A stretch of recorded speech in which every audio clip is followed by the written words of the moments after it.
प्रिय भाई और बहनों, आज का शुभ संदेश के लिए आप सभी को हम स्वागत करते हैं। मैं ना करूं मेरे मन की, दौड़ूं तेरी मर्जी को। मैं ना करूं मेरे मन की,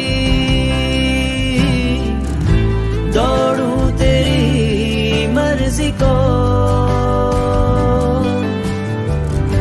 लग जाए ऐसी लत तेरी, कुछ और ना अब रिझाए। तेरी हर ख्वाहिश को मैं अपनी आदत बना लूं, ऐसा मुझको बना, ऐसा मुझको बना। तेरी हर ख्वाहिश को मैं अपनी आदत बना लूं, ऐसा मुझको बना, ऐसा मुझको बना। आज का संदेश प्रभु के दास टीवी एंटनी अंगलेश्वर से बांटा जाएगा। प्रार्थना के साथ सुनिए। प्रभु की नाम की स्तुति हो। आज का मनन के लिए रोमियों का पत्रिका अध्याय 4 का 24 और 25 कलम पढ़ने के लिए चाहता हूँ। रोमन्स चैप्टर 4 24 और 25। वरन हमारे लिए भी जिनके लिए विश्वास धार्मिकता गिना जाएगा, अर्थात हमारे लिए जो उस पर विश्वास करते हैं, जिसने हमारे प्रभु यीशु को मरे हुओं में से जिलाया, वह हमारे अपराधों के लिए पकड़वाया गया और हमारे धर्मी ठहरने के लिए जिलाए भी है। प्रभु की नाम की स्तुति हो। हम इस रोमियों का पत्रिका अध्याय 4 में किस प्रकार एक व्यक्ति को धार्मी गिना जाएंगे उसका विषय में हम इस अध्याय में हम पढ़ते हैं। इसका शुरुआत में हम देखते हैं कि अब्राहम के बारे में हम पढ़ते हैं। अब्राहम को जो धर्मी गिना गया है, कुछ कर्म और क्रिया से, कृत्यों से नहीं।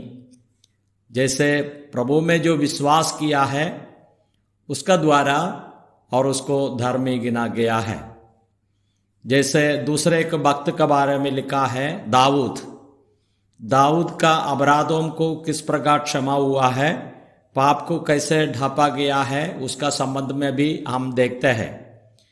दाऊद तो बड़ा एक पाप में गिरा और उसका बाद में पाप में मन फिराकर प्रभु का पास में आए तो उसको और उसका जो पाप का जो बड़ा जो दंड है, उस दंड से उसको और धर्मी गिना गया है, उसको पाप को क्षमा दिया है।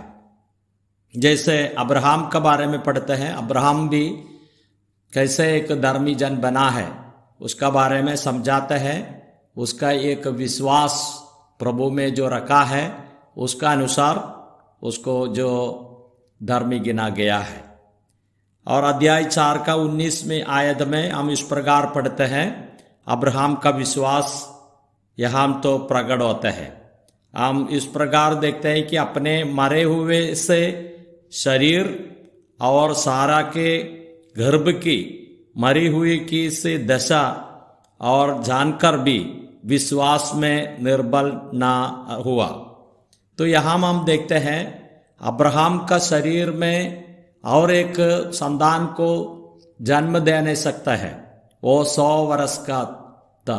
वो समय पर हम देखते हैं सारा का भी हम देखते हैं कि उसका गर्भ जो पात्र है वो उसमें और एक संतान को जन्म दे नहीं सकता है। जैसे परिस्थिति में अब्राहम जैसे विश्वास किया है, मरे हुए शरीर से और एक जीवन को प्रभु ने उत्पन्न करेंगे, इस विश्वास के द्वारा वो लोगों ने आशा रखा है। हम इस प्रकार देखते हैं, मतलब अब्राहम का जीवन में इस प्रकार का एक विश्वास है जो मरे हुए मेरे शरीर से और एक संतान को उत्पन्न कर सकते हैं परमेश्वर। दूसरी बात हम देखते हैं कि इब्रानियों का पत्रिका में हम इस प्रकार पढ़ते हैं और 11वें अध्याय में, क्योंकि उसने विचार किया कि परमेश्वर सामर्थ्य है कि मरे हुओं में से जिलाए, सो इन्हीं में से दृष्टांत की रिधि पर, और वह उसे फिर मिला। अब्राहम इसहाक को जो बेली करने के लिए लेकर गया, तो मोरिया देश में बेली करते हुए समय पर उसका जीवन में इस प्रकार के एक विश्वास है कि इस इसहाक को अगर होम बलि करेगा तो उस राख से, और फिर उसको जिलाएंगे, उसको पुनरुद्धान देंगे, जैसे एक विश्वास उसका जीवन में है। अब्राहम का जीवन में इस प्रकार की दो बातों को हम दे सकते हैं। एक तो मरे हुए शरीर से जीवन को उत्पन्न कर सकता है, और दूसरी बात है अगर मर जाता है और उसका होम करने के बाद में भी, और उस राख से और फिर सजीवन होगा इसहाक। इस प्रकार की एक विश्वास आशा अब्राहम ने अपने जीवन में रखे हुए है। इसके लिए यहाँ और प्रेरित पौलुस अध्याय 4 में इस प्रकार समझाते हैं कि अब्राहम का विश्वास एक मरे हुए परिस्थिति में जीवन देने की विश्वास, नहीं तो मरे हुए परिस्थिति में सजीवन देने का विश्वास, इस प्रकार के एक विश्वास के बारे में यहाँ हम तो समझाते हैं। यही विश्वास आज विश्वास करते हैं हम नए नियम की जो लोग हैं, वो लोगों का भी धर्मी गिना जाने के लिए इस प्रकार के एक विश्वास यीशु मसीह में हमारा जीवन में हुआ है। जिस प्रकार 25वें आयत में पढ़ते हैं, वह हमारे अपराधों के लिए पकड़वाया गया और हमारे धर्मी ठहरने के लिए जिलाए भी है। हम रोमियों का पत्रिका में पढ़ते हैं अध्याय 6 का 23वें आयत में, क्योंकि पाप की मजदूरी तो मृत्यु है, परंतु परमेश्वर का वरदान हमारे प्रभु यीशु मसीह में अनंत जीवन है। पाप का जो सेवा करते हैं उसके लिए अनंत काल का मृत्यु है उसका मजदूरी। जो परमेश्वर का जो सेवा करते हैं उसके लिए और अनंत जीवन मिल जाता है। ये बात तो यहाँ हम समझ सकते हैं। इसके लिए हम विचार करना, हमारा विश्वास किसके ऊपर आधारित रहता है। हम देखते हैं कि यीशु मसीह के ऊपर, यीशु मसीह को पकड़वाया गया है हमारा और अपराधों का कारण। यीशु मसीह का मृत्यु हमारा पापों के लिए है, हमारा पाप का निवारण के लिए है। इधर तो वो बात समझाता है, हमारा प्रभु में पाप नहीं है, निर्दोष है, निष्कलंक है। वही प्रभु हमारा पाप अपने शरीर में लिए हुए है और हमारे लिए क्रूस पर मृत्यु पाया। लेकिन हम इस प्रकार भी पढ़ते हैं, और हमारे धर्मी ठहरने के लिए जिलाया भी है। यीशु मसीह को जिलाया है हमको और धर्मी ठहराने के लिए है। इसके लिए हम एक मृत्यु और पुनरुद्धान को हम दे सकते हैं।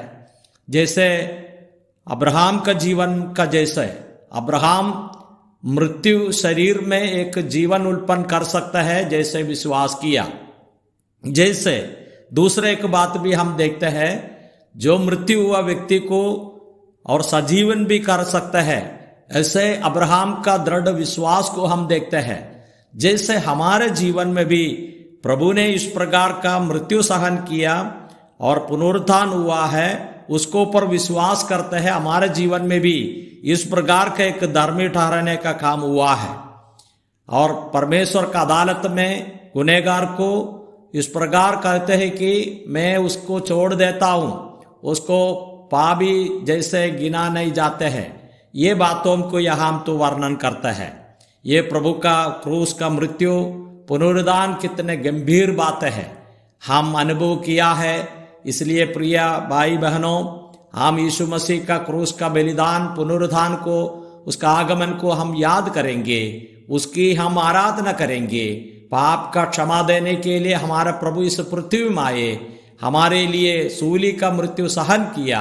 आज तो प्रभु स्वर्ग में परमेश्वर की दाहिने ओर बैठे हैं। इसको स्वीकार करने से हम परमेश्वर का संतान बन गया, पुत्री पुत्र बना दिया। इस प्रभु को हम आराधना करेंगे, स्तुति करेंगे, उसके ही नाम महिमा हो जाए। जय मसीह की।